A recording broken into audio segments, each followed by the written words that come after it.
But electricity itself has absolutely no concept of linear. It's not. It does not participate in that.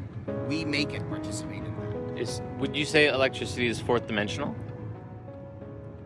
I would say electricity, as we call it, is third dimensional. I would say the thing that we're trying to describe when we talk about electricity is not actually electricity at all. And I do believe that it is either fourth dimensional, meaning that it has no respect for time, or it is interdimensional, meaning that it doesn't even care about the concept of dimension. We do, but it doesn't. Interesting. It's consciousness, it's a form of power. I know that sounds ridiculous, but if you actually stop to think about it, what happens in your brain that allows you to think? Electricity is moving around. There you go. Light is moving around inside your brain. So where's the electricity created? Right. Oh. In a linear form, the electricity in our body, the short answer to that in a linear form is that the electricity is created within each nerve. That it's the passing of potassium and sodium ions through the cell membrane, which creates the deionization that creates electricity, and then the reassimilation as the cells push the ions back out, that recharges the ability to create. So as a nerve, as an impulse goes through the nerve, or an action potential moves through your nerve, the electricity is actually, in linear terms, created within the nerve itself. Then we get into the world of the quantums, and then everybody needs to smoke a joint. Electricity doesn't go anywhere; it just changes state. You know. Right. That's why you can plug 17 things into a power strip. Yeah. So the nerve is like the container for the like the electricity consciousness to move through it. It is, but it's also the womb. And it doesn't mean that, like, the womb doesn't create the spirit or the consciousness inside, like a child, for instance. But it does give the nutrients for the container of that consciousness to be created and gestated. Would that mean that is electricity just like really concentrated light? In a way.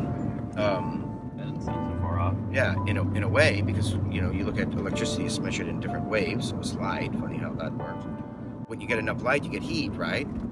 When you get enough electricity, you get heat, right? Mm-hmm. So it's like, they have a lot of similarities in the notion. To me, what we're actually talking about, and again, I'm not an expert. I'm just a guy. I mean, it's like when you say, "Oh, I'm not a neurologist," or "I'm not this," or "I'm not that." Okay, that's all well and good, but what is a neurologist really? Neurologist is the guy who spends his time trying to figure shit out about the brain, right? Supposedly someone who has a certain amount of knowledge and information about the brain. No one said it was right. It's just a certain amount. So I guess in a way I am a neurologist. I have a brain, don't I? I'm a cardiologist as well. I have a heart. It beats. When I explore these different things, I may not necessarily be a board certified one or anything like that.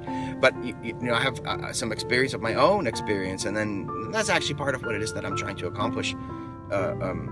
Is to get people to realize that they are everything. They are a neurologist. So stop deferring to the neurologist and instead collaborate with them. You're one of them. To me, I look at it as if each cell is in fact a fractal of the whole, and the whole is just a fractal of all the cells as well. And so, to me, it seems as if the electricity comes from the singularity in each cell. And what we're really doing is presencing particular geometric structures with all of the different calciums and potassiums and this and salts and all of these different things to create the particular geometric structures that allow the dimensional shift of this quote-unquote electricity to come in.